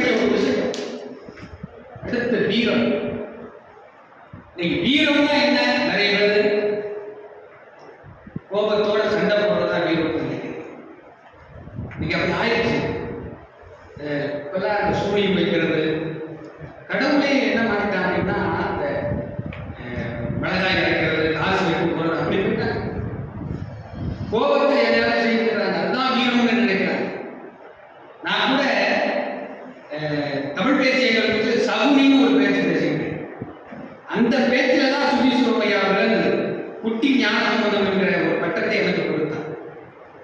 3 நிமிட பேச்சு. அதில் சகுனியை பற்றி பேசுகிறேன். இன்னைக்கு நிஜமான சகுனி வந்தா தோத்து போயிடுவார். அவரை தாண்டி நீங்க பல பேர் நடிக்கிறான், எக்ஸ்ட்ரா பர்ஃபார்மன்ஸ். அதுதான் வீரம் நினைச்சிருக்காங்க. அந்த சகுனி அந்த கதாபாத்திரம் சுற்றுறது சகுனியாவே நான் மாறிட்டேன். அப்பதான் மாற போடுவாங்க. என் அன்பு மருமகன்களே, உங்கள் ஆசை மாமா சகுனி வந்திருக்கிறேன். இந்த உலகத்தில் நடப்பதையெல்லாம் நான் வானத்தில் இருந்து பார்த்துக் கொண்டுதான் இருக்கிறேன். என் பெயரை வைத்து இங்கு நிறைய பேர் பேரானந்தம் அடைந்து கொண்டிருக்கிறீர்கள். பத்த வைப்பது, கொளுத்தி போடுவது, தூண்டி விடுவது, அடுத்தவனுக்கு ஊட்டி கொடுத்து குடியை கெடுப்பது, இங்கிட்டு இருக்கிறதை அங்கிட்டு சொல்வது, அங்கிட்டு இருக்கிறதை இங்கிட்டு சொல்வது, கூடவே இருந்து அவனுக்கு சமாதி கட்டுவது, நல்லாயிரு நல்லாயிரு என்று வாய் நிறைய வாழ்த்தி விட்டு வீட்டுக்கு போய் இவன் மட்டும் எப்படா நல்லா இருக்கான் அப்படின்னு சண்டான சூனியம் வைப்பதுதான் பல பேர் வேலையாக இருக்கிறோம். ஆஹா ஆஹா, இதையெல்லாம் கேட்கும் போது என் காதுகளில் தேன் வந்து பாருங்கள். என் அன்பு மருமகன், ஒரு பக்கம் இன்றைக்கு உருட்டுன்னு உருட்டுறீங்களே, அந்த உருட்டையே கண்டுபிடித்தவன் நான் தான். நான் உருட்டிய உருட்டில்தான் வார போரை நடந்தது. ஒரு பக்கம் என் அப்பாவின் எலும்பினால் செய்யப்பட்ட மாய பகல், இன்னொரு பக்கம் என் குலத்தையே நாசம் செய்த பீஷ்மரின் குலத்தை கருவறுக்க வேண்டும் என்கிற வெறி. உருட்டினே பகடை ஆட்டம் பகைவதற்கு ஆட்டம் என்று சொன்னான் தருமன். மதி கூர்மையால் விளையாட வைத்தேன். பொன் பொருள் தம்பிமார் திரௌபதி என எல்லோரையும் பணம் வைத்து இழந்தான். துரியோதனன் கட்டி அணைத்து சொன்னான், ஆசை தனித்தாயடா உயிர் மாமனே, ஆவியை காத்தாயடா, பூசை புரிவோமடா உயிர் மாமனே, பொங்கல் உணர்த்திடுவோம், நாசம் அடைந்ததடா நெடுநாள் பகை, நாமினி காண்போமடா, பேசவும் தோன்றுதில்லை உயிர் மாமனே, பேரிப்பம் கூட்டி விட்டாய். தர்மம் தோற்றது என்று எல்லோரும் நினைத்தார். அப்படியெல்லாம் இல்லை. தர்மத்தின் வாழ்வதை சூதுகவும் தர்மமே மறுபடி வெல்லும் என்னும் இம்மை மறுமை உலகம் கற்கும்.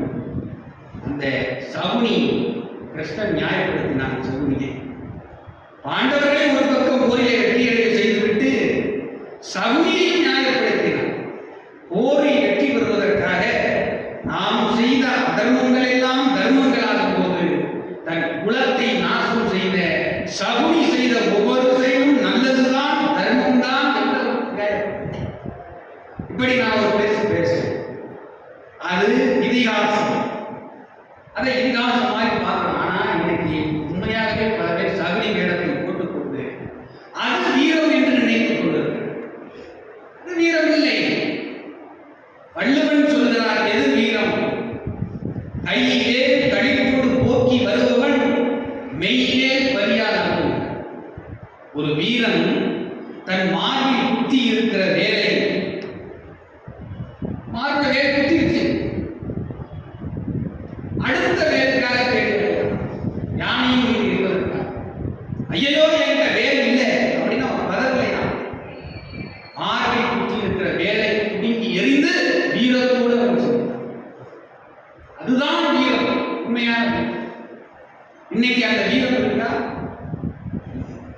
புறநானூறு பாடல் இதெல்லாம் படிச்சிருப்பீங்க. அதெல்லாம் எல்லாம் இன்னைக்கு நம்ம பள்ளி பாடப்புத்தகத்திலே இருக்கு. திருபுவனாக சூழ்நிலை நேரம் கிடத்தவர்கள் அன்னைக்கு போர் தொடங்கிருச்சு. உங்க வீட்டுல எவனாலும் இருக்கானா அப்படின்னு ஒரு தாயிட்ட கேட்கிறாங்க. மகன் இருக்கானா? மகன் எங்கே இருக்கான்? அவன் போர்க்களத்துல தான் இருப்பான் நிச்சயமா. அவன் தங்கிய வயிறு இல்லை, குளித்தங்கிய இருக்கான். இன்னைக்கு சொல்ல முடியுமா? அப்படி பரம்வீர் சக்ரா கேள்விப்பட்டிருக்கீங்க விருது, நாட்டினுடைய உயரிய விருது. அந்த விருது யாருக்கு கொடுப்பா? ராணுவ வீரருக்கு கொடுப்பாங்க. எந்த ராணுவ வீரருக்கு கொடுப்பாங்க அப்படின்னா போரில் வீர மரணம் அடைந்த வீரர். அப்ப அந்த விருதை வாங்குறதுக்கு அந்த வீரனே இருக்க மாட்டான். அப்ப அந்த விருதை யார் வாங்குவா? அந்த வீரனை பெற்ற பெற்றோர்கள், இல்லைன்னா மனைவி. அப்ப எவ்வளவு பெருமையாக இருக்கும்.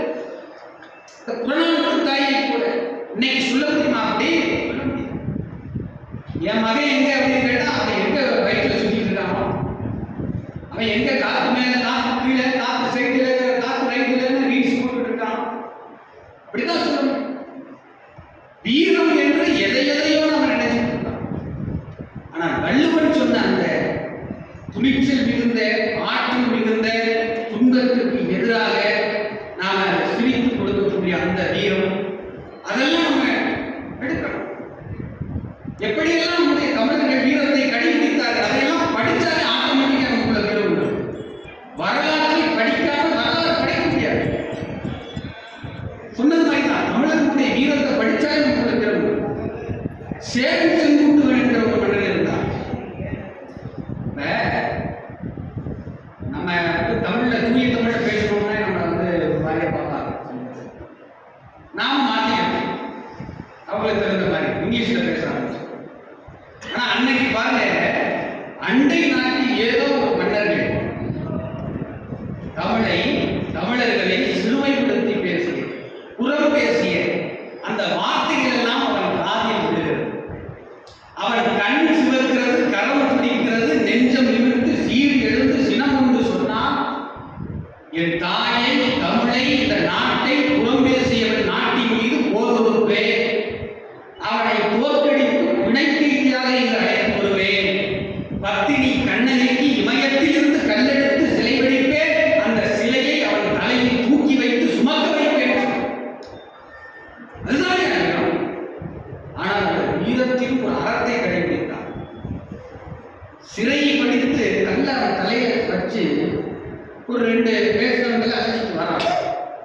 கண்ணகிக்கு கோவில் எழுப்பி சிலை வச்சு உடம்புக்கு பண்றான், கங்கையில பண்றான். இந்த சிறை பிடிச்சவங்களை அதுக்கு சிறப்பு அடைப்பாளர். எவ்வளவு பெரிய விஷயம்! அதுதான் தமிழர், தான் தமிழர் பண்பாடு. பெரிய வீரம். அடுத்து அறம், பக்தி இருக்கு. அன்பு இருக்கிற அறம். இன்னைக்கு அறம் இருக்கா சொல்லுங்க? அறம்னா எந்த கடையில கிடைக்கும் இருப்பான். இப்படிதான் போயிட்டு இருக்கு. அறம் என்பது ஒரு நாள் எங்க ஊர் கும்பகோணத்துல இருந்து திருநெல்வேலிக்கு ஒரு ட்ரெயின்ல போயிட்டு இருந்தேன். அந்த ஒரு யார் நினைக்கிறாங்க ட்ரெயின் யாருமே இல்லை. ஆனா ஒருத்தர் கூட இருந்தார், ஜீன்ஸ் பேண்ட் போட்டு ஒருத்தர் இருந்தார். மிச்சதெல்லாம் காலியாக இருந்துச்சு. போர் அடிச்சு அவர்கிட்ட ஏதாவது பேசிட்டு வருவோமே அப்படின்னு சொல்லி பேச்சு கொடுத்தேன். அப்புறம் பேச்சு கொடுத்த மாதிரி தெரியும். உடனே நான் என்ன பண்ணேன், செல்வாக்கு காட்டணும் அப்படின்னு சொல்லி போன் எடுத்து பாருங்க, நான் டிவியில் இருக்கேன், தமிழ் பேச்சு என்ற முடிச்சல ஒரு 10 பேச்சு பேசியிருக்கேன், அதை பாருங்க அப்படின்னு சொல்லி ஒவ்வொரு பேச்சையும் போட்டு காட்டுறேன். ஒவ்வொருத்தையும் பார்க்கிறாரு, சிரிக்கிறாரு, பார்க்கிறாரு, சிரிக்கிறாரு. என் செல்லுல ஒரு நெட்டை தான் போயிடுச்சு. 10 வீடியோவும் பார்த்துட்டாரு. நீங்களும் போய் பார்த்துங்க 10 வீடியோ. நைட்டு தூக்கம் வரலைன்னா 10 வீடியோவை பாருங்க, சுத்தமாக போய் தூக்கம் நைட்டு சொன்னாலுமே உண்மைதான். ஆழ்ந்த சிந்தனைக்கு நீங்க போயிருக்கீங்க. 10 வீடியோ போட்டு காமிச்சு 10ஐயும் பார்த்து சிரிச்சாரு. வேற எதுவுமே அவர் பேசல. என்னங்க 10ஐயும் பார்த்துங்க, ஏதாவது பேசுங்க அப்படின்னு. கியா ஹோ கியா ஹே. ஒரு ஹிந்திக்காரங்க 1 மணி நேரமா 10 வீடியோ போட்டு காமிச்சு என்னுடைய நெட்டு தான் பேசுறேன்.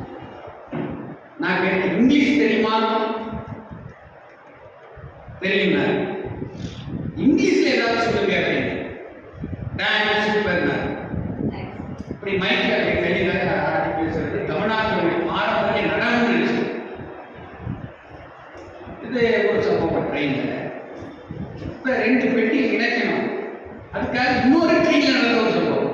அதுதான் அறக்குறை. இப்ப இது காலியான ட்ரெயின். இப்ப நான் சொல்றது கூட்டமான ட்ரெயின்.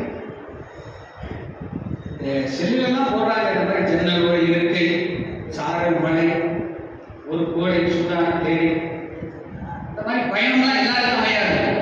இப்ப நான் போற ட்ரெயின்லாம் நான் நிற்கிறது கிடையாது, அவ்வளவு கூட்டமான ட்ரெயின்ல தான் போறேன். அது மாதிரி ஒரு நாள் சரியான கூட்டமான ட்ரெயின்ல நான் போயிட்டு இருந்தேன்.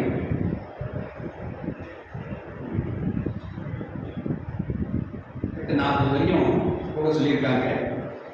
பார்த்தீங்களா, ஓப்பனா நான் சொல்லிட்டேன். பார்த்தீங்களா, அதெல்லாம் நம்ம ஃப்ரீயா பேசலாம். இந்த நேரத்தில் முடியும்னு சொல்றது இயல்பா நம்ம இருக்கோம். 8:40 முடிக்க சொல்லியிருக்கேன். 8:41 தான் சார் நான் முடியும்.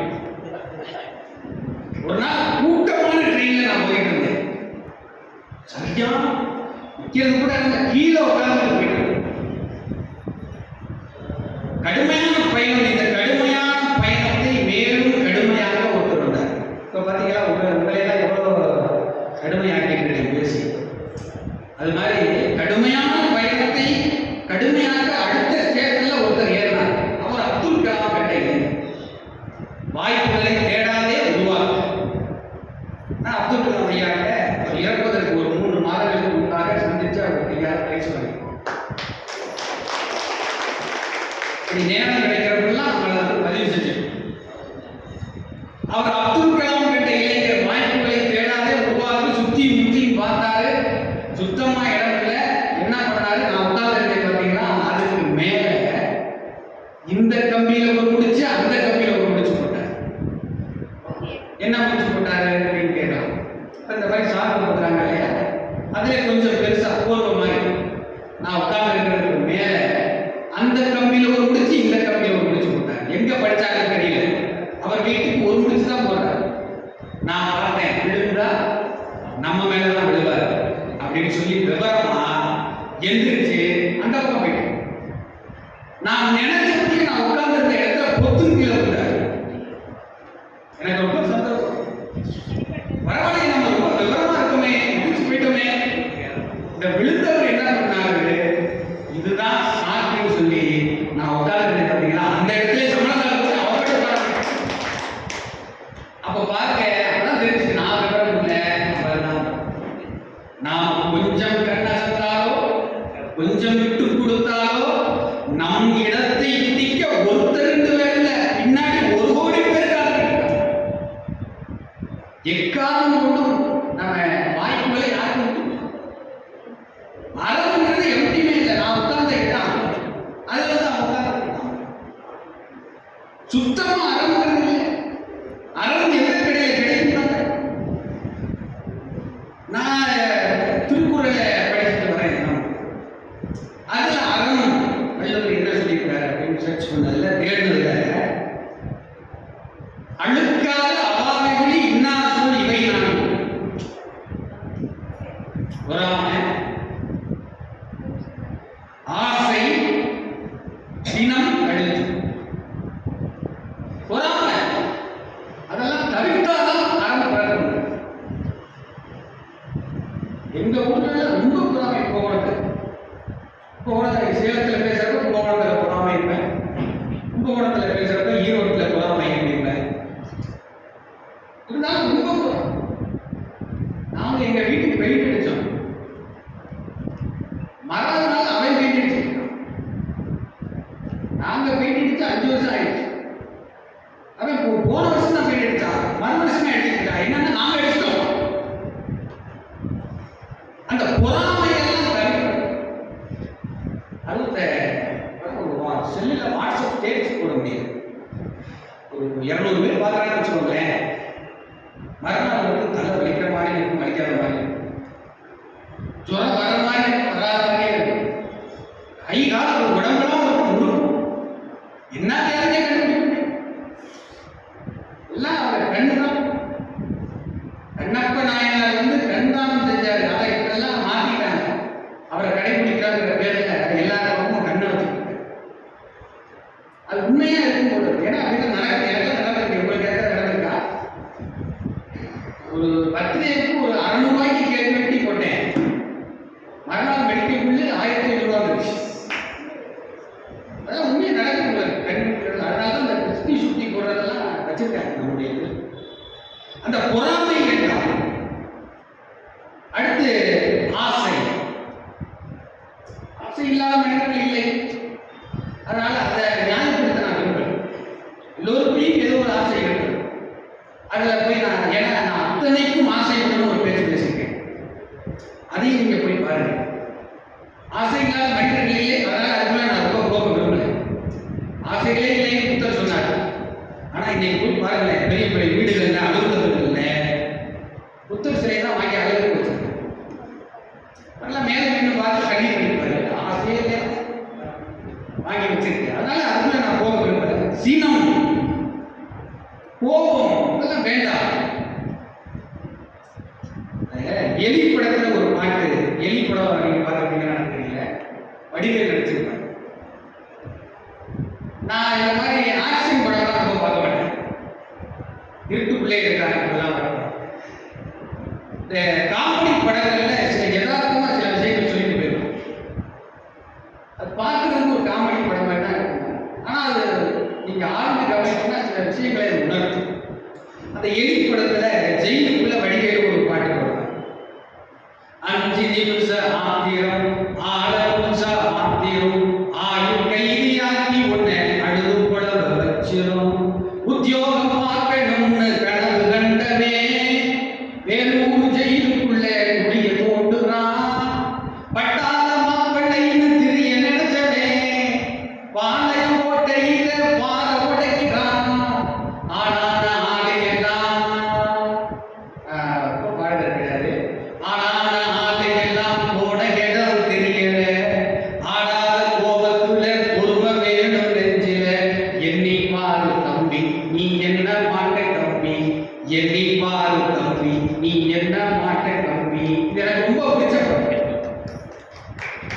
ஏன் கேட்டீங்கன்னா முதல் வரியில் சொல்லியிருக்கான் பாருங்க, 5 நிமிஷம் ஆத்திரம், 6 நிமிஷம் ஆத்திரம். நான் இந்த பாட்டை கேட்டது என் கோத்துல போயிட்டேன். நாய் கொலைக்கு அதுக்கு சண்டையெல்லாம் போட்டிருக்கேன். இந்த கோத்துல போயிட்டேன். 5 நிமிஷம் ஆத்திரம், 6 நிமிஷம் ஆத்திரம். அந்த கோபம் வேண்டாம்.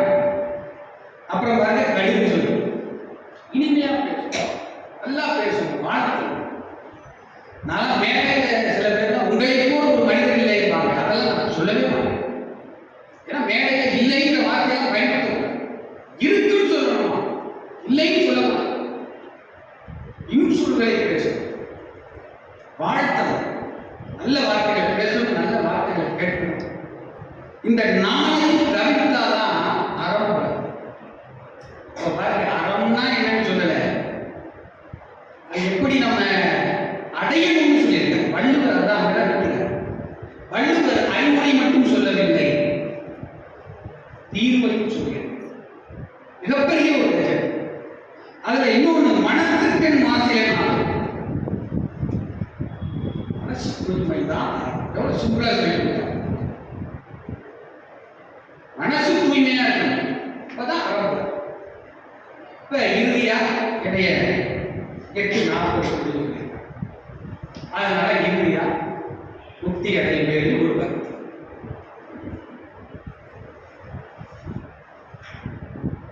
போய் சேருங்கள், போய் சேருங்கள். எனக்கு வித்தியாசம். வீட்டுக்கு போய் சேருங்க, போய் சேருங்க. பக்தி புரிஞ்சுச்சா? பக்தி இன்னைக்கு பக்தி எப்படி இருக்கு? சுவாமி பேருக்கு அர்ச்சனை பண்ணுங்க. அர்ச்சனை அர்ச்சனை கூடிய வாங்கிட்டு போய் சுவாமி பேருக்கு அர்ச்சனை பண்றாங்க. வெளியில நாம என்ன பண்றோம்?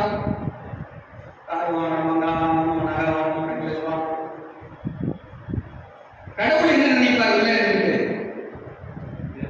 அது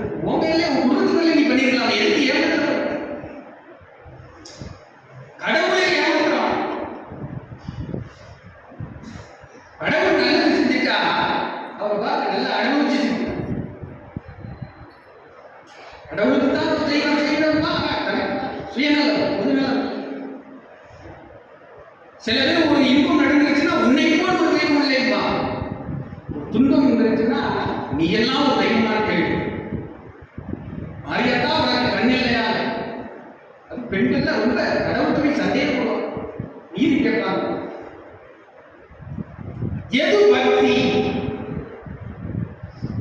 அப்படிங்கிறத அப்புறம் சொல்றேன், இந்தியா சொல்றேன். அதுக்கு முன்னாடி எது பக்தின்னு சொல்றதுக்கு முன்னாடி இறைவனை நம்ம அடையணும், இல்லைன்னா இறைவன் நம்மளை வந்து அடையணும். அதுக்கு என்ன பண்ணும்? மற்ற மொழிகளில் நீங்க மந்திரங்கள் பாடல்கள் சொன்னால் இறைவனை போய் அடையலாம். தமிழில் சொன்னால் இறைவன் உங்களை தெரியும். நல்ல கைது இறைவன் நிறைய சான்றுகள். நீங்க எந்த யூடியூப்ல வந்து ஒரு வீடியோ பார்க்கறத ஸ்கிப் பண்ணிலாம் பார்க்கறாங்க, ஓடத்தை பார்க்கறதெல்லாம் பார்க்கறாங்க. ஏன் சொல்றேன்னா 4000 திவ்ய பிரபந்தம் அது நமக்கு எப்படி கிடைச்சிச்சு? எங்க கும்பகோணத்துல சாரங்கபாணி பெருமாள் ஒரு பெருமாள் கோயில் 108 திவ்ய தேசத்துல 3வது தலம். அப்ப 4000 திவ்ய பிரபந்தம் கிடையாது அந்த காலத்துல. அது பிறப்பதற்கு முன்னாடி சொல்றேன், வெறும் 10 பாட்டு தான் இருக்கு. 6வது அடியை உடலும் நின்பால் அல்வாயே நீராய் அலைந்து கரைய ஊசுகின்ற நெடுமானே சீரார் சென்னல் கவரி வீசும் சுள்ளீர் குழந்தை ஏறால் தோளும் திகழ கிடந்தாய் கண்டே. இதற்கெல்லாம் விளக்கப்படுவது ரொம்ப நேரம். 6வது பெருமாள் அப்படி தொடங்கி ஒரு 10 பாட்டு 1010 முடியும். இத அந்த பட்டாச்சாரியர்கள் பாட நாதமுனியும் நாதமுனியர்கள் கேட்கிறார். நாதமுனியான 4000 பிரபந்தத்தை தொகுத்தவர். அவர் கூர்மையா கேட்டு கண்டுபிடிச்சார். 10 பாட்டு இருக்கு, முடிவுல 1010 முடியுது. அப்ப மீதி 990 பாடல்கள் எங்கே? 1010 போயிடுச்சுன்னா 990 பாடல்கள் எங்கே அப்படின்னு அதை தேடி போறார். முதல் கவி அழகாக பார்க்கிறார், அங்கே சில அற்புதங்கள் நடக்குது. இப்படி அங்கேயும் போய் தேடி தேடி தொகுத்ததுதான் 4000 திவ்ய பிரபந்தம். அப்ப அவர் மட்டும் 10 பாட்டு பாடுறாங்களே, ஒரு பாட்டை மட்டும் கேட்டுட்டு அவர் போயிருந்தா இன்னைக்கு 4000 திவ்ய பிரபந்தம் உங்களுக்கு கிடைச்சிருக்கு. இப்ப இந்த 4000 திவ்ய பிரபந்தத்தை தொகுத்துட்டாங்க. இதுக்கு ஒரு இருந்த காலம் கோவில்ல அது பாடப்பட. எந்த கோவில்ல? வைணவ கோவில்ல தலைமை இருந்தது சொல்லுங்க, அப்பதான் சீக்கிரம் ஸ்ரீரங்கம். அங்க ஒரு இருந்த காலம். அதாவது நம்மாழ்வார் கேட்கிற தமிழ் பாடல்கள்லாம் பாடப்படல. அப்ப திருமங்கை ஆழ்வார் என்ன பண்றாரு? பெருமாளுக்கு திருநெடுந்தாண்டகம் பாடுறாரு. அதெல்லாம் நீங்க வீட்டுல போய் பாருங்க, ஏன்னா டைம் இல்லை. திருநெடுந்தாண்டகம்னா எனக்கு சொல்றது நேரம் இல்லை. திருநெடுந்தாண்டகம் பாடுறாரு. பெருமாள் அதில் மயக்கி நேரில் காட்சி கொடுத்து உனக்கு என்ன வர வேண்டும் கேட்டு உடனே திருமங்கையாழ்வார் சொல்றார், என் குருநாதர் நம்பாழ்வார் தேவிலும் இனிய தெய்வ பாசங்களை இயற்றியிருக்கிறார். அதை நீ ஒரு காதல கேட்கணும், அந்த வரத்தை கொடுன்னு சொல்றார். பெருமாள் அதன்படியே செய்கிறேன்னு சொல்லி 21 நாட்கள் அவர் பாடின திருநெடுந்தாண்டகத்திற்கு ஒரு நாள், பகல் 10 நாள், ராப்பத்திற்கு 10 நாள், மொத்தம் 21 நாட்களும் அந்த ஸ்ரீரங்கத்தில் இருக்கக்கூடிய நம்பெருமான் விதவிதமான பட்டாடைகள், விதவிதமான ஆபரணங்கள், மாலைகளை எல்லாம் சூடிக்கொண்டு விதவிதமான சிங்கத்தை போல் யானையை போல் அவர் இருக்கின்ற மூலஸ்தானத்தில் இருந்து படி இறங்கி ஆழ்வார்களுடைய தமிழை கேட்பதற்காக ஒரு இறைவன் படி இறங்குகிறான் என்று சொன்னால் அது ஸ்ரீரங்கத்தில் இருக்கிற தமிழ் கேட்பதற்காக பெருமாளே போறார். இன்னைக்கு அப்படி அறவே எல்லாம் யூடியூப்ல பார்த்துட்டு வச்சு கேட்டு. அதனால தமிழ் பாடல்களை நாம பாடினோம்னா இறைவனே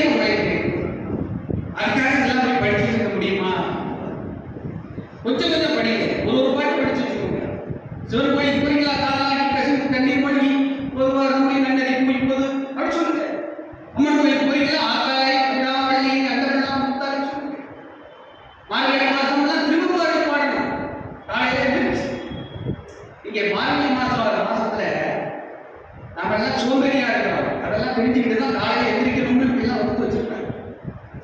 அந்த மார்கழி மாசம் தான் அந்த ஓசோனில் இருக்கிற காற்று பூமிக்கு வருது. அதுக்காக பிடிச்சிருக்காங்க. நாம் எந்திரிக்கணும், எந்திரிச்சு திருவம்பாவையெல்லாம் பாடணும். ஆதியும் அந்தமும் இல்லா அருட்பெரும் ஜோதியே யாம்பாட கேட்டேன் வாழ்த்தரங்கள் மாதை வளர்தியோ பஞ்சமியோ நிமிஷமிதா மாதேவ கழல்கள் வாழ்த்திய வாழ்த்தொழி போய் வீதிவாய் பெற்றலுமே ஒவ்வியும்பி மெய்மறந்தார் போதார் அவளியும் உடனென்று உரண்டு இங்கள் ஏதேறுமாக கிடந்தார் இடனென்று இதே என்பவை விஷயம். இறைவனை எழுப்பணும். நம்மளை எழுப்புறதுக்கு 4 பேர் அலாரமா அது சரியா அடிக்கணும். அலாரத்தை இருக்கணும். தூங்க விட மாட்டேங்கிறது வச்சதேவன் தான். வினயத்துக்கு வினயத்தான். இறைவனை எழுப்பணும்.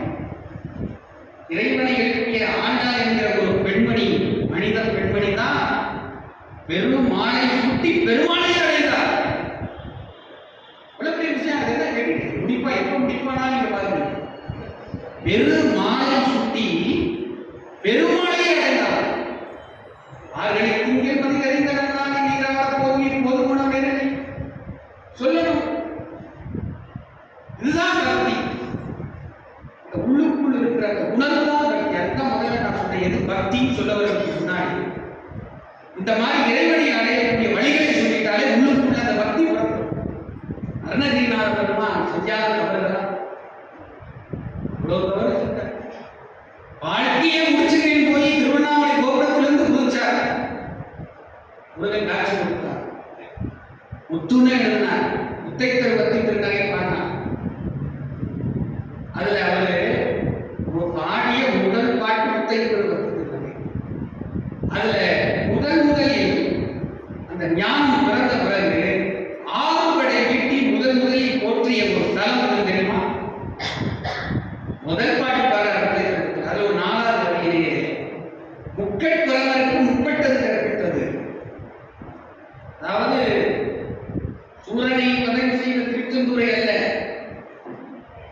சினம் தெரிந்த பழம சோதை அல்ல, திருப்பரங்குன்றத்தை அல்ல. முதல்ல அவர் எதை பாடினார்னா முக்கட்பிறவருக்கு முற்பட்டது கற்பித்தது. அப்படி பாட சொன்ன சுவாமி மலையெல்லாம் அப்ப ஆக்கியே முடிச்சுக்கிறேன் போற ஒருத்தருக்கு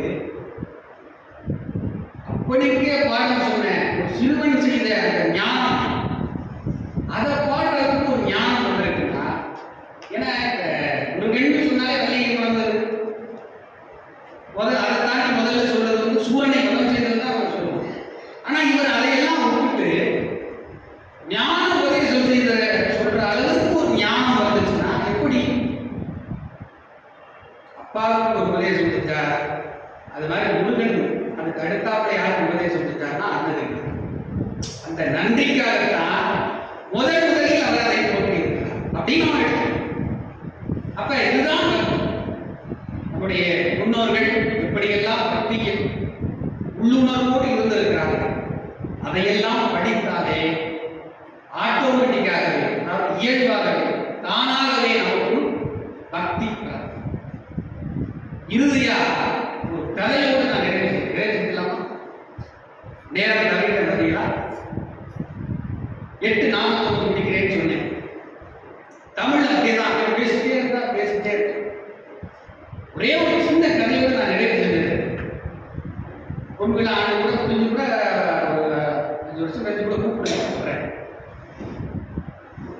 இந்த சிறுவர்களுக்கான உள்ளா கதை, சின்ன கதை, இயல்பான கதை, யதார்த்தமான ஒரு கதை. ஒரு கூட்டத்தில் ஒருத்தர் என்ன பண்றாரு, அதாவது ஒரு சந்தை கடைன்னு வச்சுக்கோங்க. அந்த கூட்டத்தில் ஒருத்தர் மாதிரி ஒரு மேலே உயரமான இடத்துல ஏறி இந்த கூட்டத்தில் உழைக்காமல் செல்வம் சேர்க்க வேண்டும் அப்படின்னு நினைக்கிறவங்க முன்னாடி வாங்க அப்படின்னு அவர் சொன்னாங்க. உலக குரல் ஒரு 50 பேர் வந்துட்டான். உடனே அவர் சொன்னாங்க, இந்த பெரும் கூட்டத்தை யார் சோம்பேறி என கண்டுபிடிப்பதற்காக நான் சொன்னேன், நீங்க போலாம்னு சொன்னேன். அப்ப பேச்சு என்பது எவ்வளவு வலிமையானது. பேச்சால் எதை வேண்டுமானாலும் செய்யலாம். பேசி பேசி ஆட்சியே பிடித்திருக்கிறார். பேச்சினால் எதை வேண்டுமானாலும் செய்யலாம், எதை வேண்டுமானாலும் புரட்டி போடலாம். பேச்சு என்பது மிகப்பெரிய ஒரு நாசுக்காக வாழைப்பழத்தில் ஊசி ஏற்றுவது போல சொல்ல முடியாத விஷயங்களை கூட பேசி சொல்லலாம், செய்து சாதிக்கலாம். அப்படிப்பட்ட ஒரு பேச்சை ஆயுதமாக கட்டி எடுத்து 49 ஆண்டுகள் எத்தனையோ பேச்சுத்துறையில் தவிர்க்க முடியாத ஆளுமைகள் பேசி பேசி சிறப்பு பெற்ற இந்த மன்றத்தில் இன்றைக்கு இந்த இளையோரை நீங்கள் பேச வைத்து அழகு பார்த்திருக்கிறீர்கள் என்று சொன்னால் மிகப்பெரிய சாதனை நீங்கள் செய்திருக்கிறீர்கள். அடுத்த தலைமுறைக்கு இந்த மன்றத்தை நீங்கள் கொண்டு சென்று விட்டீர்கள். என்னை போன்று நான் முன்னாடி சொன்னேன், எனக்கு வாய்ப்பு என்னை போல இந்த துறையில் இருக்கிற நிறைய இளைஞர்களுக்கு நீங்கள் வாய்ப்பு கொடுக்க வேண்டும் என்று சொல்லி ஒரு நல்ல வாய்ப்புக்கு நன்றி பாராட்டி விடைபெறுகிறேன்.